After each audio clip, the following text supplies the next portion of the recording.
Canola का जाली seed, hybrid जाली सीड पाकिस्तान में इस वक्त लार्ज स्केल पे फ़रोख्त हो रहा है। तो हाइब्रिड तो है नहीं पाकिस्तान में, ये कहाँ से आ गया? इस साल कैनोला का हाइब्रिड सीड जो है पाकिस्तान में दरामद ही नहीं हुआ।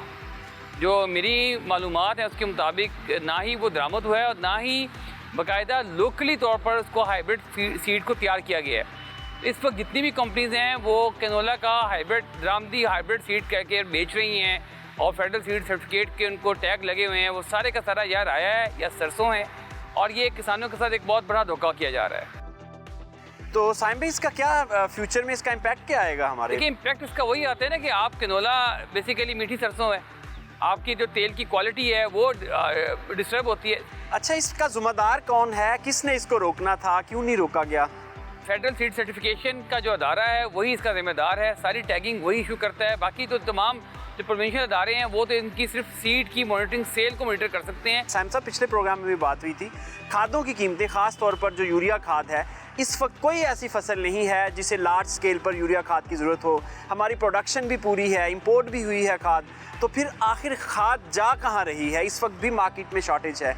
ये सारा यूरिया स्टॉक हो रहा है। आगे आपकी जो सी रिच फसलें आ रही हैं जिसके अंदर आपका आलू है, आपका गंदम है जिसमें यूरिया डीएपी डलनी ही डलनी है, तो उस तमाम फसलों के लिए पहले से मार्केटिंग की जा रही है ताकि इस यूरिया के रेट को ब्लैक मार्केटिंग में 5,000 तक पहुँचा दिया जाए और डीएपी के रेट को 15,000 तक, जो कि नज़र आ रहा है। हुकूमती सतह पर कुछ भी नहीं हो रहा जनाब। तमाम डीलर हजरात मनमानी कर रहे हैं, उनको रोकने वाला कोई नहीं है। एक तहसील के अंदर 35 से 40 डीलर होते हैं मेन खाद के। असिस्टेंट कमिश्नर क्या इतना ही बेअसर है या इतना ही उसके पास इंफॉर्मेशन नहीं है कि उनको पकड़े, उनके स्टोर चेक करे? ले रहा है हमारे निगरान वज़ीर आला मोहसिन नकवी साहब बड़े एक्टिव थे शुरू के दिनों में और ज़राअत में उन्होंने बड़े अच्छे इक़दाम भी किए, ख़ास तौर पर जाली ज़री अद्वियात के ख़िलाफ़ उन्होंने क्रैकडाउन किया। लेकिन ये जो खाद वाला मामला है, क्या उनके नोटिस में नहीं है ये? मोहसिन नकवी साहब ने ज़री अद्वियात के ख़िलाफ़ तो बहुत अच्छा क्रैकडाउन किया था, उसके खातिर ख्वाह नताई जाए, लेकिन खादों के मामले में वो बिल्कुल खामोश हैं। पता नहीं शायद उनके ऊपर भी कोई इन्फ्लुएंस है, असर है या दबाव है इसका। साइम साहब, जब देखें मार्केट में, एक्सपोर्ट मार्केट में जाएंगे तो फिर हमारी इनपुट कॉस्ट तो ऑब्वियसली ज़्यादा होगी। हमारा किसान यही बात है कि यूरिया की आपकी प्राइस इंडिया से 4 गुना ज़्यादा है और डीएपी की प्राइस आपकी उससे 2.5 गुना ज़्यादा है। और उसके बाद अब कहते हैं कि हमारा फार्मर जो है वो इंटरनेशनल मार्केट को कम्पीट करे। कैसे कर सकता है वो? आप बात करेंगे गंदम की इस वक्त इंडिया में कीमत भी इतनी ही जा रही है, 3600-3700 पाकिस्तानी पर मन की कॉस्ट कर रही है। हमारी गंदम की 4500-4600 रुपये है, लेकिन गंदम में अगर आप 20% हमारी मार्केट अप है पाकिस्तानी करेंसी के हिसाब से, लेकिन खादों में तो आप 400% आप यूरिया महंगा है, 250% डीएपी महंगा है और इसी तरह बिजली भी तो महंगी है। इंडियन पंजाब में जो एग्रीकल्चर यूनिट है उसका रेट गवर्नमेंट ने 6 रुपये 55 पैसे है, लेकिन वो सारे का सारा उनको सब्सिडाइज है, यानी कि गवर्नमेंट वो खुद रेट अपना जो सा सूबाई गवर्नमेंट है वो हुकूमत को देती हैं। बाकी तमाम का तमाम फार्मर को, एग्रीकल्चर को, तमाम जो उनको ईंधन है या एनर्जी है वो फ्री है। ईंधन तो नहीं, एनर्जी जो थी इलेक्ट्रिसिटी है फ्री है। ये इतना बड़ा डिस्टेंस है, इतना बड़ा फ़र्क है ये इंडियन एग्रीकल्चर में, पाकिस्तानी एग्रीकल्चर में, कि इंडिया में 10 एकड़ का फार्मर भी खुशहाल है, पाकिस्तान में 50 एकड़ का फार्मर भी परेशान है। जी बिल्कुल दुरुस्त फरमाया साहब साहब, आप ऐसे ही है। ये फरमाइए कि जो बारिशों से तबाहशुदा इलाके हैं, इस वक्त किसान बड़े बुरे हालात में हैं, फसलें बह चुकी हैं पानी में, तो हुकूमत को क्या ऐसे इक़दाम करने चाहिए कि उनको किसी हद तक रिलीफ मिल सके? देखें, सतलुज और रावी में तो खैर इतना मसला नहीं हुआ। सतलुज ने 7 अजला को बहुत मुतासर किया। कसूर से लेकर ये बहावलपुर तक जितने हमारे अजला हैं, इसके दरमियानी बेल्ट को इसने शदीद मुतासर किया और इसमें आपकी कपास की फसल का नुकसान हुआ, धान की फसल का नुकसान हुआ, हल्दी की फसल का नुकसान हुआ, सब्जियात का नुकसान हुआ। इसके अलावा गन्ने की फसल को तो खैर नुकसान नहीं हुआ, लेकिन बाकी फसलों को बहुत मकई की फसल का नुकसान हुआ।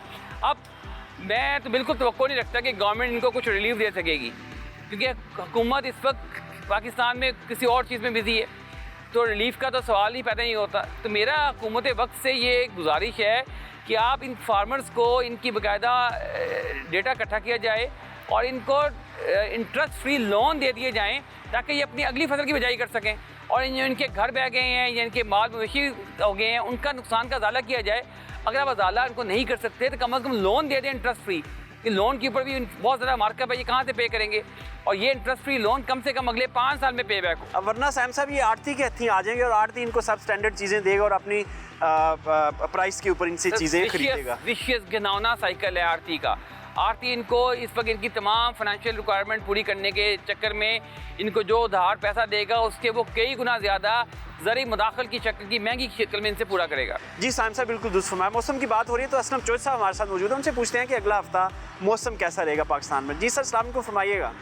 शुक्रिया बिन्यामीन। आने वाले वीक के दौरान मौसम की सूरत हाल इस तरह रहने का इम्कान है। सुबह पंजाब में इस्लामाबाद समेत पठार रीजन जिसमें चकवार, रावलपिंडी, अटक और गुजरांवाला, सियालकोट, लाहौर, अपर पंजाब में लाइट टू मॉडरेट बारिश का इम्कान है। साउथ पंजाब में मौसम गर्म और खुश्क रहने का इम्कान है। सिंध के अक्सर इलाकों में मौसम गर्म और खुश्क रहने का इम्कान है। सुबह बलूचिस्तान में ज़्यादातर हिस्सों में मौसम खुश्क रहने का इम्कान है। केपी के अपर केपी जिसमें मालाकंड, मर्दान वगैरह शामिल है, इनमें बारिश हो सकती है। और नॉर्दर्न एरिया जिसमें गिलगित बल्तिस्तान और कश्मीर शामिल है, इनमें आने वाले वीक के दौरान बारिश का इम्कान है। जी ठीक है सर, ये भी बता दें कि दर्जा हरारत कितने रहने के इम्कान हैं? जी टेम्परेचर की बात की जाए तो इस्लामाबाद में maximum temperature 36 degree centigrade, Lahore में 38 डिग्री सेंटीग्रेड, कराची में 34 डिग्री सेंटीग्रेड, कोयटा में 36 डिग्री सेंटीग्रेड, पेशावर में 37 डिग्री सेंटीग्रेड, गिलगित में 34 डिग्री सेंटीग्रेड और मुजफ्फराबाद में 37 डिग्री सेंटीग्रेड रहने का इम्कान है।